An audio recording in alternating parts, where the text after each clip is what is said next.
नमस्कार साथियों, अदम्य एकेडमी के ऑनलाइन प्लेटफॉर्म पे आप सभी का हार्दिक स्वागत है और अभिनंदन है। जैसा कि आप थंबनेल में देख रहे होंगे, हमारा जो आज का टॉपिक है वो है राजस्थान के किले दुर्ग, है ना। राजस्थान के किले और दुर्ग। अब देखो, इसके अंदर सबसे पहले अगर अपन बात करें कि राजस्थान के अंदर जो दुर्गों का वर्गीकरण है वो कहाँ पर मिलता है ना। हमें जो दुर्गों का वर्गीकरण मिलता है वो कहाँ मिलता है? मनुस्मृति के अंदर मिलता है। कहाँ मिलता है? मनुस्मृति के अंदर। और मनुस्मृति के अंदर जब दुर्गों का वर्गीकरण मिलता है तो मनु ने भी मतलब दुर्गों का वर्गीकरण किया होगा, दुर्गों के प्रकार बताए होंगे। उसके अलावा कौटिल्य ने भी दुर्गों के प्रकार बताए। तो कौटिल्य ने जो दुर्गों के प्रकार बताए वो 4 प्रकार बताए, है ना। मनु से मतलब क्या है? मौनी अमावस्या कब आती है? कब आती है मौनी अमावस्या? हाँ, मेले त्योहार पढ़ लिया अपन ने।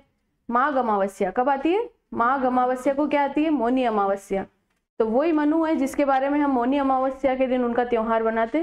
तो वही मनुस्मृति के अंदर हमारे को दुर्गों का क्या मिलता है? वर्गीकरण मिलता है। और अब हम बात करें कि कौटिल्य के अनुसार दुर्ग कितने प्रकार के हैं, तो 4 प्रकार के। फिर उसी के तहत आगे हमने शुक्र नीति की बात करेंगे। शुक्र नीति में जो दुर्गों के प्रकार हैं वो 9 प्रकार है, पर शुक्र ने जो बताए हैं राज्य के 7 अंग बताए हैं। कितने अंग बताए? 7 अंग बताए हैं। उसमें 7वां जो सबसे प्रमुख अंग है वो है दुर्ग। 7वां सबसे प्रमुख अंग कौन सा है? दुर्ग। तो सबसे पहले अपन लिख लेते हैं कि दुर्गों का जो वर्गीकरण है वो कहाँ मिलता है? मनुस्मृति के अंदर।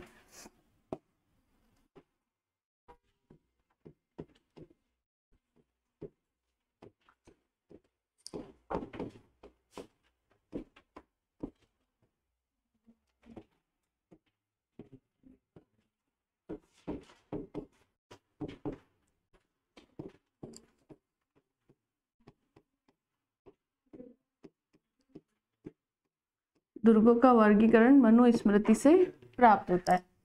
फिर अपन बात करते हैं कि कौटिल्य के अनुसार,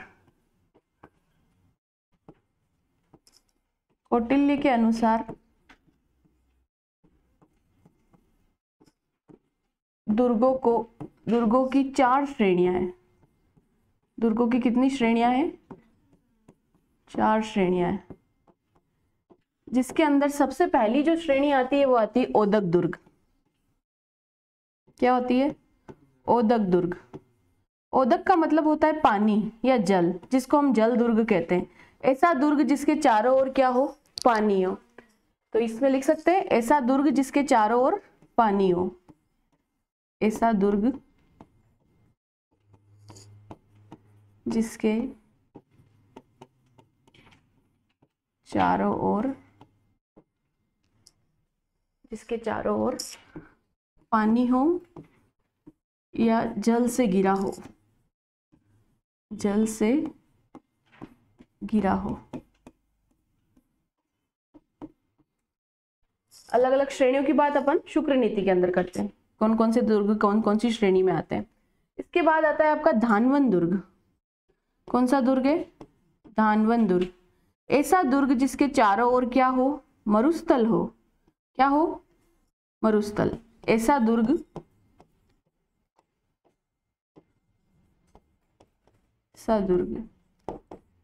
जिसके चारों ओर क्या हो? मरुस्थल हो। जिसके चारों ओर क्या हो? मरुस्थल हो। फिर एक दुर्ग और आता है, वो आता है गिरि दुर्ग। गिरि दुर्ग का मतलब होता है ऐसा दुर्ग जो पहाड़ी पर बना हो। ऐसा दुर्ग जो पहाड़ी पर बना हो। पहाड़ी पर बना हो। चौथा आता है इसके अंदर वन दुर्ग। वन दुर्ग का मतलब है जहां चारों ओर क्या हो? पेड़ हो, वन हो। ऐसा दुर्ग जिसके चारों ओर वन या पेड़ हो। जिसके चारों ओर क्या हो? वन या पेड़ हो। तो कौटिल्य के अनुसार दुर्गों की कितनी श्रेणियां हैं? 4 श्रेणियां हैं। और मनुस्मृति से हमें क्या प्राप्त होता है? दुर्गों का वर्गीकरण प्राप्त होता है। सबसे पहले कौटिल्य ने क्या कहा? दुर्गों की 4 श्रेणियां हैं, जिसमें है ओदक दुर्ग। ओदक का मतलब होता है पानी। ओदक का मतलब क्या होता है? पानी। ऐसा दुर्ग जिसके चारों ओर क्या हो? पानी हो। ऐसा दुर्ग जिसके चारों ओर क्या हो?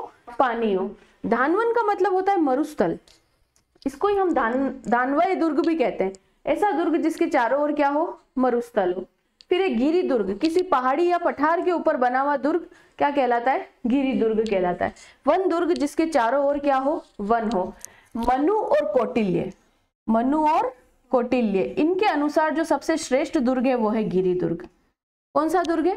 गिरि दुर्ग। अगर एग्जाम के अंदर आ जाए कि कौटिल्य के अनुसार सबसे श्रेष्ठ दुर्ग कौन सा दुर्ग कहा गया है, तो गिरि दुर्ग कहा गया है। कौटिल्य ने दुर्गों को कितने भागों में बांटा है? तो 4 भागों में। कितने वर्गीकरण दिया? 4। पर सबसे पहले दुर्गों का जो वर्गीकरण मिलता है वो हमें कहां से मिलता है? मनुस्मृति से मिलता है। कहां से मिलता है? मनुस्मृति से मिलता है। अब मैंने आपको शुक्र नीति की बात बताई। शुक्र नीति के तहत ऐसा है कि किसी भी राज्य के 7 प्रमुख अंग है, जिसमें 7वां जो सबसे प्रमुख अंग है वो है दुर्ग। तो पहले राज्य के 7 अंग लिख लेते हैं। शुक्र नीति के अनुसार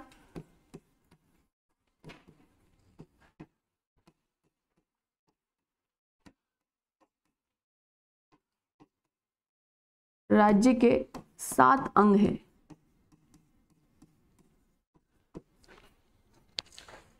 सबसे पहला है राजा। सबसे पहला कौन है? राजा। राजा के बाद में आती है कोष। कोष का मतलब क्या होता है? खजाना। खजाना। उसके बाद में आता है मंत्री। कौन आता है? मंत्री। मंत्री के बाद में कौन आता है? गुप्तचर। कौन होते हैं? गुप्तचर, जो कि गुप्त जानकारी रखते हैं। फिर उसके बाद में आपकी आती है प्रजा। क्या आती है? प्रजा। प्रजा के बाद में आपका आता है सेना। प्रजा के बाद में क्या आती है? सेना। और 7वां जो सबसे अभिन्न अंग है वो क्या बताया है? दुर्ग। इसलिए हमने इसकी चर्चा कहां पर करी? शुक्र नीति के अनुसार राज्य के जो 7 प्रमुख अंग बताए उनमें करी। सबसे पहला क्या होना चाहिए? राजा होना चाहिए। किसी भी राज्य के अंदर शासन करने के लिए कौन होता है? राजा होना चाहिए। अब राजा को अपने पूरे राज्य को चलाना है तो उसके पास क्या होना चाहिए? पैसा होना चाहिए। तो उसके पास क्या होना चाहिए? कोष या खजाना होना चाहिए। फिर इस कोष या खजाने के ऊपर नियंत्रण करने वाला व्यक्ति होता है, उसको हम क्या कहते हैं? मंत्री कहते हैं। फिर हमें बाहरी आक्रमणों की जानकारी देने के लिए क्या होना चाहिए? एक गुप्तचर होने चाहिए। गुप्तचर के बाद में हमारे जो राजा की जो प्रजा है, जिनका वो भरण पोषण करेगा या जिनका ध्यान रखेगा, तो वो क्या हो जाएगी? प्रजा या जनता। फिर है सेना। युद्ध में लड़ने के लिए जो सबसे जरूरी अंग है वो क्या है? सेना। फिर सेना के अलावा जहां पर राजा लोग निवास करते हैं वो क्या कहलाता है? दुर्ग कहलाता है। क्या कहलाता है? दुर्ग कहलाता है। तो शुक्र नीति के अनुसार राज्य के कितने अंग होते हैं? 7 अंग होते हैं, जिसमें 7वां जो सबसे प्रमुख अंग है वो क्या है? दुर्ग या किला। अब शुक्र नीति के अनुसार जो दुर्ग है उनके 9 प्रकार है। कितने प्रकार है? 9 प्रकार है। तो शुक्र के अनुसार, शुक्र नीति के अनुसार, शुक्र नीति के अनुसार दुर्ग के 9 प्रकार हैं। दुर्ग के कितने प्रकार हैं? 9 प्रकार हैं। देखो, सबसे पहला जो दुर्ग है वो है एरण दुर्ग। कौन सा दुर्ग है? एरण दुर्ग। एरण दुर्ग का मतलब क्या होता है? एरण दुर्ग का मतलब ऐसा होता है कि जो भी कोई दुर्ग है, इस दुर्ग के अंदर जो जाने वाला रास्ता है वो पथरीले मार्गों और झाड़ियों से घिरा हुआ हो। क्या होगा? पथरीले मार्गों और झाड़ियों से घिरा हुआ होता है। एरण का मतलब ही यही होता है। एरण का किसका पर्यायवाची? वनों का। किसका पर्यायवाची? वन का। तो जिसका मार्ग जो है वो पथरीले रास्तों और किससे? झाड़ियों से घिरा हुआ हो, तो ऐसा दुर्ग क्या कहलाता है? एरण दुर्ग कहलाता है। अब कैसे याद रखोगे कि इसके अंदर क्या एग्जाम्पल होना चाहिए? देखो, ए हटा दो तो क्या पीछा बचा? तो कौन सा एग्जाम्पल हो जाएगा? रणथंबोर का दुर्ग। कौन सा दुर्ग हो जाएगा? रणथंबोर का दुर्ग। तो रणथंबोर का दुर्ग किस श्रेणी में आएगा? एरण दुर्ग के अंदर। तो इसमें लिख लेते हैं, ऐसा दुर्ग जहां पर जाने वाला मार्ग पथरीले रास्तों तथा झाड़ियों से घिरा हो। झाड़ियों से घिरा हो। उसको हम क्या कहते हैं? उदाहरण के लिए आप लिख सकते हैं इसमें रणथंभौर। कैसे याद रख सकते हो? ए हटाओ तो पीछे क्या बचा? रण। रण से क्या बच गया? बन गया रणथंभौर दुर्ग।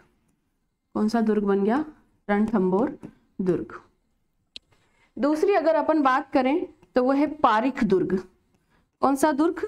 पारीख। देखो पारीख है, एक पारीध भी है।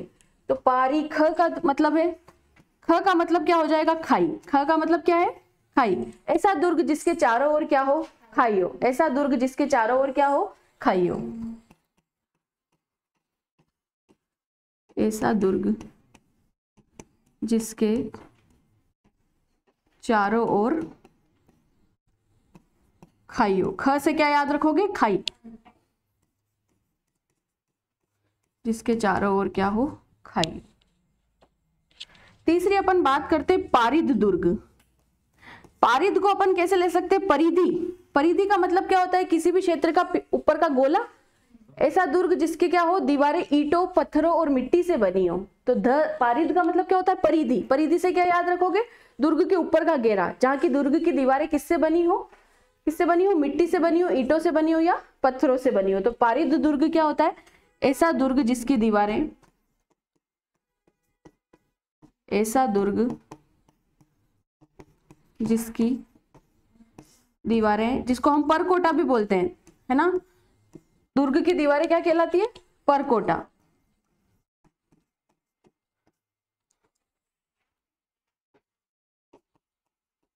मिट्टी, पत्थर, ईंट से बनी हो। ईंट से बनी हो। ईंट से बनी हो।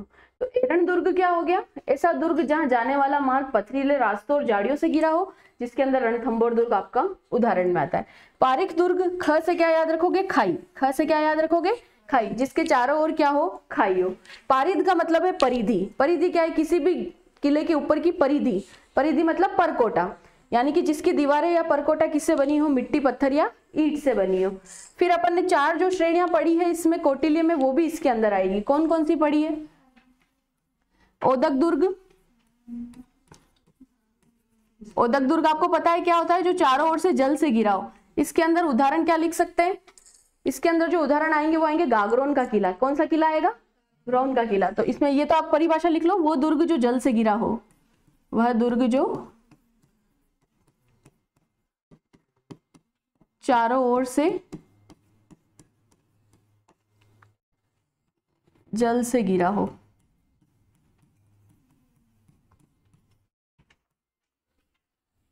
इसके अंदर उदाहरण आएगा, एक तो आएगा गागरोन का किला।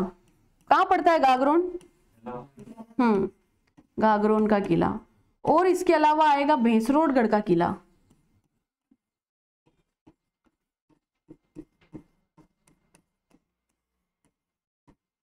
और इसके अंदर किला आएगा चित्तौड़गढ़ का किला। देखो चित्तौड़गढ़ का जो किला है वो गिरि दुर्ग की श्रेणी में भी आता है और ओदक दुर्ग की श्रेणी में भी आता है। क्यों आता है? क्योंकि वो मेसा के तो पठार पे स्थित है और 2 नदियों, कौन कौन सी नदियों पे? गंभीरी और बेड़ज नदी के तट पर स्थित है। तो कौन सा किला हो जाएगा? चित्तौड़गढ़ का किला। पर अगर चित्तौड़गढ़ शहर की बात कर ली जाए तो चित्तौड़गढ़ का किला जो है वो 2 नदियों के ऊपर है। कौन कौन सी? गंभीरी और बेड़ज। पर अगर ये पूछ लिया जाए कि चित्तौड़गढ़ शहर कौन सी नदी के तट पर बसा हुआ है, तो कौन सी? गंभीरी। कौन सी? गंभीरी। ठीक है, तो ये जो तीनों दुर्ग हैं वो किसके अंदर आएंगे? ओदक दुर्ग की श्रेणी में आएंगे। 5वां अपन ने लिखा था धानवन दुर्ग। धानवन दुर्ग में मैंने आपको बताया कि ऐसा दुर्ग जो चारों ओर से किससे घिरा हो? मरुस्थल से घिरा हो। जो चारों ओर से मरुस्थल से घिरा हो। जो चारों ओर से मरुस्थल से घिरा हो। कौन कौन से उदाहरण हो जाएंगे? एक तो जैसलमेर का किला। मेहरानगढ़ नहीं आएगा बेटा, जैसलमेर वो जोधपुर है ना, गिरि दुर्ग में आएगा। हाँ, एक कौन सा आएगा? जैसलमेर का किला। एक आप बीकानेर का दुर्ग ले सकते हो, जूनागढ़ वाला। बीकानेर। जैसलमेर में कौन सा है? सोनारगढ़। जैसलमेर किले का नाम क्या है? सोनारगढ़ का दुर्ग। और ये कौन सा है? जूनागढ़ दुर्ग।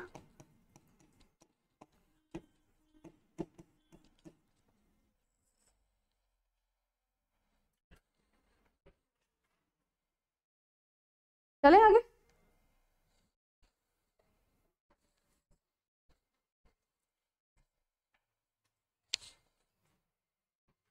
जूनागढ़ और जैसलमेर भी, मतलब अब देखो, और मैंने क्या बताया आपको, गिरी दुर्ग जो चारों ओर से किससे गिरा है, पहाड़ियों से, यानी चारों ओर से का मतलब है कि पहाड़ी के ऊपर स्थित दुर्ग, पहाड़ी के ऊपर स्थित दुर्ग, पहाड़ी के ऊपर स्थित दुर्ग, पहाड़ी के ऊपर स्थित दुर्ग कौन सा होगा, एक तो होगा चित्तौड़गढ़ का किला, कौन सा होगा, चित्तौड़गढ़ का दुर्ग, और दूसरा है मेहरानगढ़ का दुर्ग। जब इनको डिटेल में पढ़ेंगे तो पूरी विस्तृत जानकारी पढ़ेंगे। मेहरानगढ़ का दुर्ग। एक और क्या प्रकार बताया मैंने आपको, वन दुर्ग, क्या बताया, वन दुर्ग,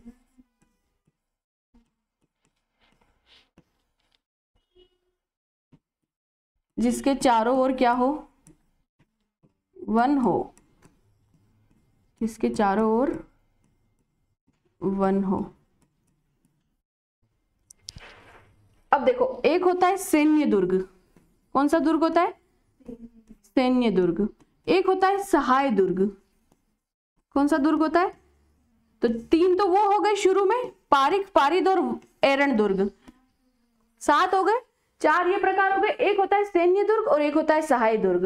कौटिल्य के अनुसार और मनु के अनुसार सर्वश्रेष्ठ दुर्ग कौन सा है, गिरि दुर्ग।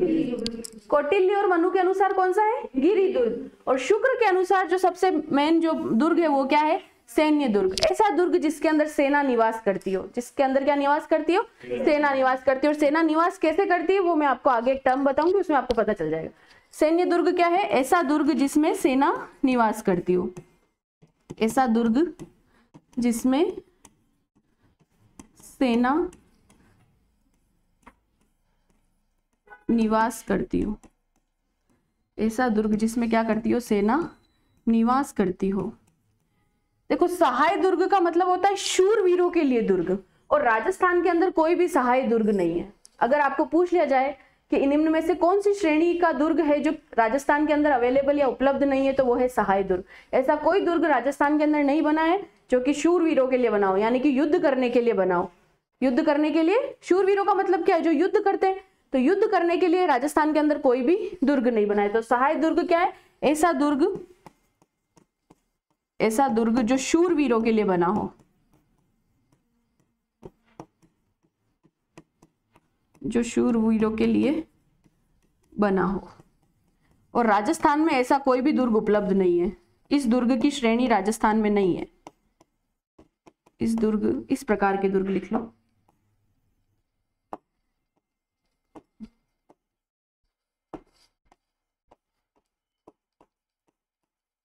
इस प्रकार के दुर्ग राजस्थान में नहीं है, इस प्रकार के दुर्ग राजस्थान में नहीं है। तो शुक्र के अनुसार दुर्ग की कितनी श्रेणियां हैं, 9। कौटिल्य के अनुसार 4। कौटिल्य और मनु के अनुसार सर्वश्रेष्ठ दुर्ग है गिरि दुर्ग। कौन सा दुर्ग है, गिरि दुर्ग। और शुक्र के अनुसार सबसे श्रेष्ठ दुर्ग है सैन्य दुर्ग। नोट डाल के लिख लो, शुक्र के अनुसार सबसे श्रेष्ठ दुर्ग सैन्य दुर्ग है। किसके अनुसार, शुक्र के अनुसार।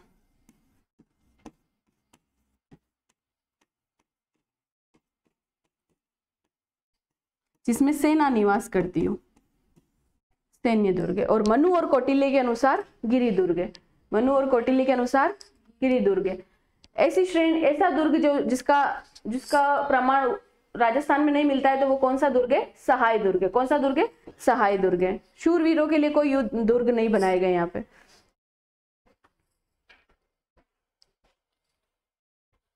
पीछे चले एक बार, या एक साथ ही समझ लोगे, आगे चल रहे थे पहले फिर बता दूंगी। देखो, भारत के अंदर जो सबसे ज्यादा दुर्ग मिलते हैं वो मिलते हैं महाराष्ट्र के अंदर। कहाँ मिलते हैं, महाराष्ट्र। राजस्थान जो आता है वो दूसरे नंबर पे आता है। पर अगर आपको पूछ लिया जाए कि राजस्थान के अंदर सर्वाधिक दुर्ग कहाँ है, कौन से जिले के अंदर है, कहाँ है बताओ, जयपुर के अंदर। कहाँ पर है, जयपुर के अंदर। राजस्थान में बनने वाला सबसे प्रथम दुर्ग कौन सा है, भटनेर का किला। कौन सा किला है, भटनेर का दुर्ग है। इसी तरह से जैसे अपन लिख सकते हैं कि भारत में सर्वाधिक दुर्ग, भारत में भारत में सर्वाधिक दुर्ग कहाँ है? पहले नंबर पे तो है महाराष्ट्र, पहले नंबर पर है महाराष्ट्र और दूसरे नंबर पर है राजस्थान। दूसरे नंबर पर कौन है? राजस्थान। अगर यही बात की जाए कि राजस्थान में सर्वाधिक दुर्ग, राजस्थान में सर्वाधिक दुर्ग कौन से जिले में है? जयपुर में, सॉरी, हाँ जयपुर में, जयपुर में है।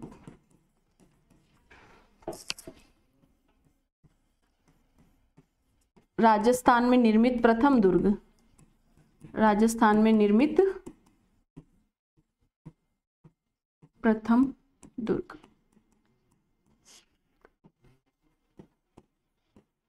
भटनेर दुर्ग। कौन सा दुर्ग है? भटनेर दुर्ग। फिर अगर बात की जाए कि राज्य में मिट्टी से निर्मित दुर्ग, राज्य में मिट्टी से निर्मित दुर्ग कौन सा दुर्ग है? वो भी भटनेर दुर्ग है। राजस्थान में मिट्टी से निर्मित दुर्ग वो भी क्या है? भटनेर दुर्ग।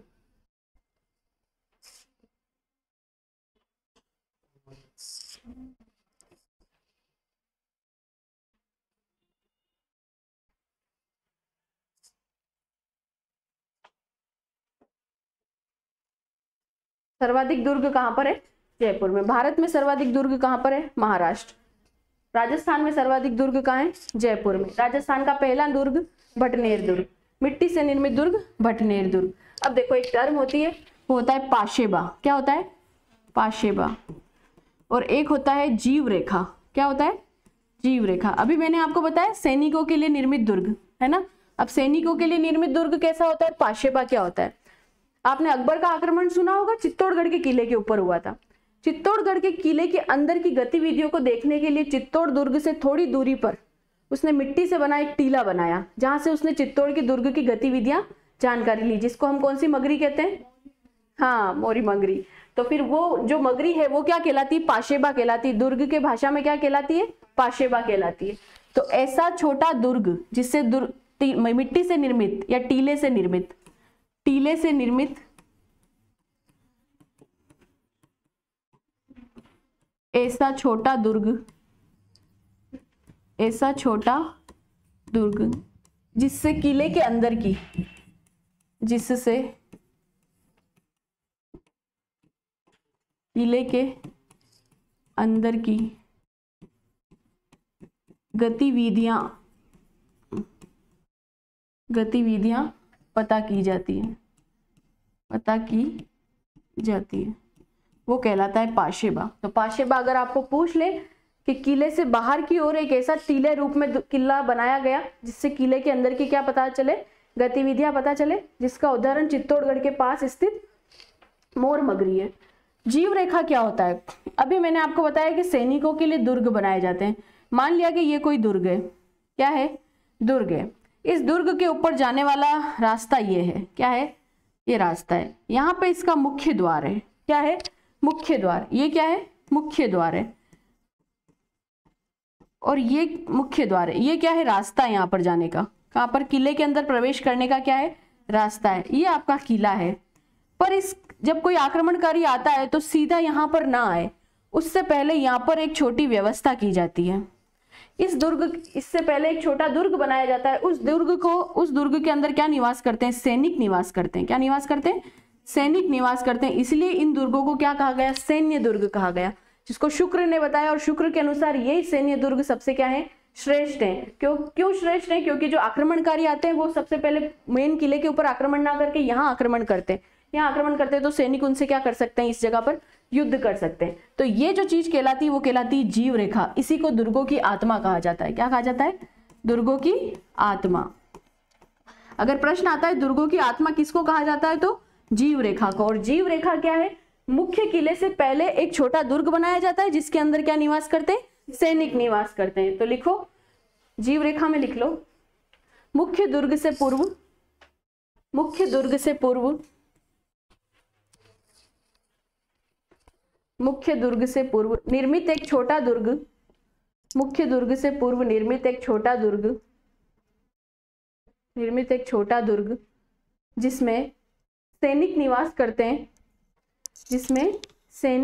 करते हैं, जीव रेखा कहलाता है।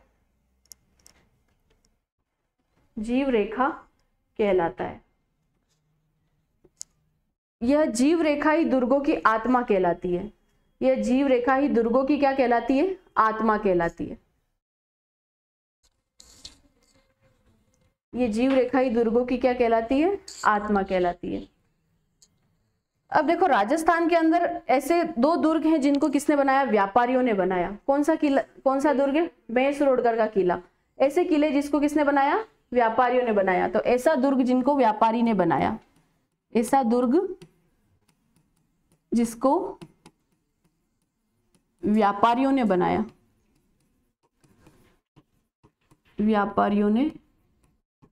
बनाया, वो दुर्ग है भैंसरोडगढ़ का दुर्ग। एकमात्र दुर्ग है राजस्थान के अंदर जिसे व्यापारियों ने बनाया, भैंसरोडगढ़ दुर्ग। कौन था? भैंसालाल और शाह नाम के व्यापारी थे। धन छुपाने के लिए बनाया था। किसके लिए बनाया? धन को छुपाने के लिए व्यापारियों द्वारा निर्मित दुर्ग कौन सा है? भैंसरोडगढ़ दुर्ग। फिर एक ऐसा दुर्ग है जिसको किसने बनाया? अंग्रेजों ने बनाया। किसने बनाया? अंग्रेजों ने बनाया। राजस्थान में निर्मित एकमात्र ऐसा दुर्ग जिसको अंग्रेजों ने बनाया, तो वो कौन है? टोडगढ़ का दुर्ग। कहाँ पड़ेगा आप? टोडगढ़, ब्यावर में। ऐसा दुर्ग जिसे अंग्रेजों ने बनाया, ऐसा दुर्ग जिसे अंग्रेजों ने बनाया।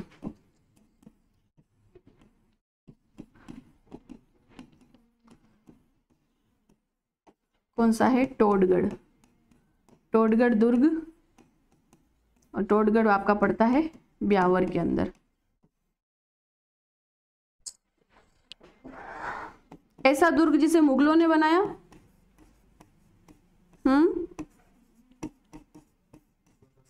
मैगजीन का किला।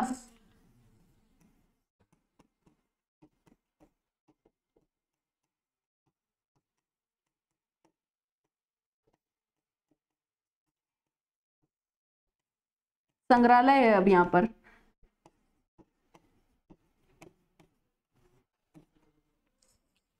मैंने आपको सुगाली माता बताई थी। सुगाली माता को यहां से फिर वापस कहाँ ले गया था? पाली ले जाया गया था। पाली कौन लेके गया वापस? श्रीमती वसुंधरा राजे। कब लेके गई? 18 में, 18 विधानसभा चुनाव में, 2018 विधानसभा चुनाव के अंदर। तो एक बार थोड़ा पीछे चल के एक बार रिवाइज कर लेते। देखो,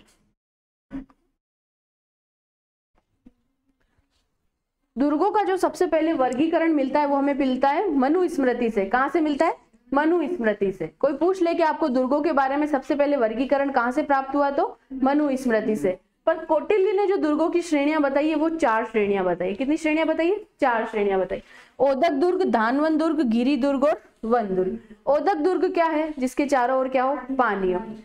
धानवन क्या है? जिसके चारों ओर क्या हो? मरुस्थल। क्या हो? मरुस्थल, मिट्टी हो, रेत हो। ऐसा दुर्ग जो किस पर बना है? पहाड़ी पर बना है। वन दुर्ग क्या है? ऐसा दुर्ग जिसके चारों ओर क्या है? वन है, पेड़ है। तो कौटिल्य के अनुसार श्रेणियां कितनी हो गई? 4। कौटिल्य के अनुसार श्रेष्ठ दुर्ग कौन सा है? गिरि दुर्ग। कौटिल्य और मनु के अनुसार, कौटिल्य के अनुसार भी और मनु के अनुसार भी, दोनों में से कौन सा श्रेष्ठ दुर्ग है? गिरि दुर्ग है। फिर देखो आगे बात करते हैं कि शुक्र नीति में राज्य के 7 अंग बताए गए। राज्य के कितने अंग बताए गए? 7। पर दुर्गों की श्रेणियां कितनी बताई गई? 9। दुर्गों की श्रेणियां कितनी है? 9। राज्य के कितने अंग है? 7। कौन है? राजा। शासक कौन है?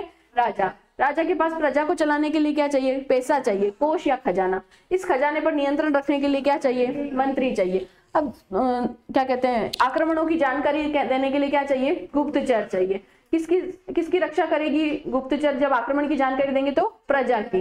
प्रजा की रक्षा करने के लिए फिर क्या चाहिए? सैनिक चाहिए, सेना चाहिए। इन सबको रखने के लिए क्या चाहिए? दुर्ग चाहिए। तो शुक्र नीति के अनुसार 7वां जो सबसे अभिन्न अंग है राज्य का, वो क्या है? दुर्ग। फिर अपन ने बताया कि शुक्र नीति के अनुसार दुर्ग के 9 प्रकार है। सबसे पहला है एरण दुर्ग। एरन दुर्ग क्या है? ऐसा दुर्ग जहां जाने का रास्ता कैसा हो? पथरीला मार्ग हो, पथरीला मार्ग हो। कैसे याद रखोगे? ए को हटा दो तो पीछे क्या बचता है? रण। रण से क्या बच जाएगा? रणथंभौर। फिर ये पारीख दुर्ग, ख से बन जाएगा खाई, ख से क्या बनेगा? खाई। ऐसा दुर्ग जिसके चारों ओर क्या हो? खाई हो। फिर है पारिध दुर्ग, पारिध मतलब है परिधि, और परिधि का मतलब है परकोटा, किसी भी किले का, किसी भी किले का क्या है? परकोटा। तो ऐसा दुर्ग जिसके दीवारें या परकोटा पत्थर, ईंट या मिट्टी से बनी हो। फिर अपन ने बताया कि 4 जो श्रेणियां है, सबसे पहले ओदक दुर्ग। ओदक दुर्ग में आपने बता दिया कि ये चारों ओर से किससे गिरा है? पानी से गिरा है। इसमें आपका गागरोन का किला आता है, भैंसरोडगढ़ का आता है और चित्तौड़गढ़ का आता है। पर अगर चित्तौड़गढ़ का किला तो 2 नदियों पर है, गंभीरी और बेड़ज, पर अगर चित्तौड़गढ़ शहर की बात कर ली जाए तो वो कौन सी नदी के किनारे है? गंभीरी नदी के किनारे। धानवन जो दुर्ग है वो क्या है? मरुस्थल, चारों ओर क्या है? मरुस्थल, जिसमें जैसलमेर का सोनारगढ़ और बीकानेर का जूनागढ़ दुर्ग आता है। फिर हमने बात करी गिरी दुर्ग की, जो किसी पहाड़ी के ऊपर स्थित है या पठार के ऊपर स्थित है, तो उसमें है चित्तौड़गढ़ का दुर्ग और एक है मेहरानगढ़ का दुर्ग। वन दुर्ग जिसके चारों ओर क्या है? वन हो। सैन्य दुर्ग मैंने आपको बताया, जीव रेखा बताई मैंने आपको। दुर्ग से पहले एक छोटा दुर्ग जिसके अंदर सैनिक निवास करते, और वो जीव रेखा ही क्या कहलाती है? दुर्गों की आत्मा कहलाती है। तो सैन्य दुर्ग जिसमें सैनिक निवास करते, और शुक्र के अनुसार जो सबसे श्रेष्ठ दुर्ग है वो कौन सा है? सैन्य दुर्ग है। सहाय दुर्ग, इस तरह की श्रेणी हमारे राजस्थान के अंदर नहीं मिलती है। क्यों? क्योंकि ये शूरवीरों के लिए बनाया गया दुर्ग। शूरवीरों का मतलब है कि युद्ध करने के लिए बनाया जाने वाला दुर्ग। तो युद्ध करने के लिए बनाया जाने वाला दुर्ग राजस्थान के अंदर इस प्रकार की श्रेणी नहीं है। फिर हमने बात करी कि भारत के अंदर सर्वाधिक जो दुर्ग है वो कहाँ पर है? तो भारत में सर्वाधिक जो दुर्ग है वो है महाराष्ट्र। महाराष्ट्र के बाद में दूसरा नंबर आता है राजस्थान का, और राजस्थान में जो सर्वाधिक दुर्ग है वो कहाँ पर है? जयपुर के अंदर। कहाँ पर है? जयपुर के अंदर। और राजस्थान में निर्मित जो प्रथम दुर्ग है वो है बटनेर। बटनेर कहाँ पड़ता है? हनुमानगढ़। कहाँ पड़ता है? हनुमानगढ़। और राज्य का जो प्रथम निर्मित दुर्ग है वो भी हनुमानगढ़ है, और मिट्टी से निर्मित जो दुर्ग है वो भी कौन सा है? हनुमानगढ़। फिर मैंने बात करी कि पाशेबा क्या होता है? क्या होता है? पाशेबा। पाशेबा का मतलब है कि टीले से बनाया गया ऐसा दुर्ग जिससे अंदर मेन किले के गतिविधियां, जानकारी प्राप्त की जाती। जैसे जब अकबर ने चित्तौड़गढ़ के दुर्ग के ऊपर आक्रमण किया तो टीले रूपा एक मगरी बनाई, जिसको क्या बोलते हैं? मोर मगरी। क्या बोलते हैं? मोर मगरी। तो वो क्या कहलाता है? पाशेबा कहलाता है। जीव रेखा का मतलब है कि मुख्य किले से पहले एक छोटा किला जिसमें सैनिक निवास करते हैं। जब आक्रमणकारी आक्रमण करते हैं तो सबसे पहले यहाँ आक्रमण होता है, यहाँ सैनिक इनसे लड़ाई करते हैं। इसी कारण से इस जीव रेखा को क्या कहा जाता है? दुर्गों की आत्मा कहा जाता है। दुर्गों की क्या कहा जाता है? आत्मा कहा जाता है। ऐसा दुर्ग जिसको व्यापारियों ने बनाया तो वो है भैंसरोडगढ़ का दुर्ग। कौन सा दुर्ग? भैंसरोडगढ़ का दुर्ग। किस के द्वारा बनाया गया? भैंसालाल और शाह नाम के व्यापारी। क्यों बनाया था? धन छुपाने के लिए। व्यापारी किस लिए बनाएंगे? धन छुपाने के लिए। ऐसा दुर्ग जिसको अंग्रेजों ने बनाया, कौन सा है? टोडगढ़ का दुर्ग। टोडगढ़ का दुर्ग कहाँ पर है? ब्यावर में। कहाँ पड़ता है? ब्यावर में, ये याद रखो। ऐसा दुर्ग जिसको मुगलों ने बनाया तो वो कौन सा है? मैगजीन दुर्ग। कौन सा दुर्ग है? मैगजीन दुर्ग, जहाँ वर्तमान में क्या चलता है? म्यूजियम या संग्रहालय चलता है। तो इसके आगे की बात अपन नेक्स्ट क्लास में करते हैं।